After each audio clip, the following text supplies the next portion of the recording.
बाद कुर्सी की लड़ाई कांग्रेस छोड़ने पर आई की कर लेते हैं। छत्तीसगढ़ कांग्रेस में अंदरूनी खींचतान अब खुलकर सियासी संकेत देने लगी है। प्रदेश अध्यक्ष बदलने की चर्चा थी, अब नेता प्रतिपक्ष के चेहरे को लेकर भी अटकलें तेज हो गई है।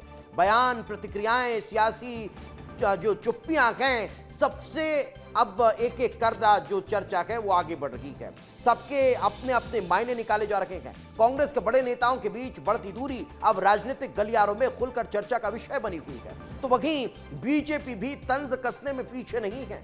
आखिर कांग्रेस में चल क्या रहा है, चलिए आपको विस्तार से बता देता हूं। दरअसल छत्तीसगढ़ कांग्रेस में संगठनात्मक बदलाव की चर्चाएं लगातार तेज हो रही है। पहले प्रदेशाध्यक्ष को लेकर चर्चा शुरू हुई और अब नेता प्रतिपक्ष के चेहरे को लेकर भी सियासी गर्मी बढ़ गई है। प्रदेश कांग्रेस अध्यक्ष दीपक बैज के एक बयान ने सियासत को और गरमा दिया है। उन्होंने टीएस सिंहदेव को लेकर टिप्पणी की थी।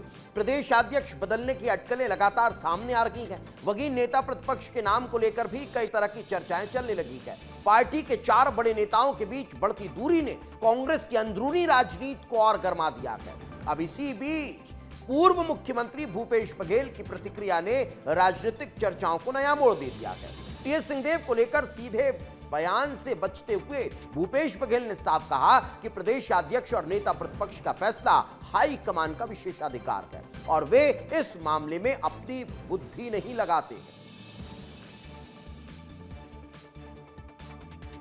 3.5-4 साल से प्रदेश कांग्रेस कमेटी का नेतृत्व कर रहे हैं। हम सब उनके नेतृत्व में काम कर रहे हैं।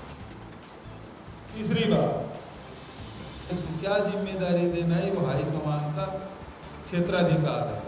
तो जहाँ क्षेत्राधिकार हाईकमान का है वहाँ मैं बुद्धि नहीं लगा, समझ गए ना? वो हाईकमान जाने, पार्टी नेतृत्व जाने। अब एक तरफ दीपक बैज का बयान, दूसरी तरफ टीएस सिंहदेव की बढ़ती सक्रियता, तीसरी ओर भूपेश बघेल की चुप्पी और चौथे मोर्चे पर चरणदास महंत को लेकर उठी अटकलें।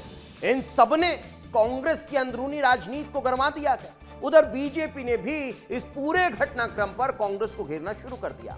बीजेपी विधायक अजय चंद्राकर ने तंज कसते हुए टीएस सिंहदेव को कांग्रेस छोड़ने, विकास के साथ आने की सलाह दे डाली। मैं तो यही सलाह दूंगा कि बाबा साहब को अब कांग्रेस छोड़ देनी चाहिए। अपमान की एक पराकाष्ठा होती है। ऐसे लोगों के द्वारा अपमानित होना सार्वजनिक जीवन नहीं है।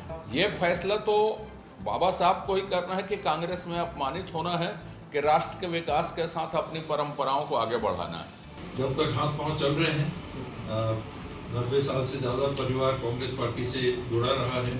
बहुत उतार चढ़ाव में पारिवारिक व्यक्तिगत जुड़ा रहा है। राज परिवार से हम लोग जुड़े हैं। राजाओं के राज को कांग्रेस पार्टी ने लिया तो परिवार ने कांग्रेस का साथ कभी नहीं छोड़ा। तो अजय जी को तो समझ आना चाहिए कि हम लोग कांग्रेस तो नहीं छोड़ेंगे।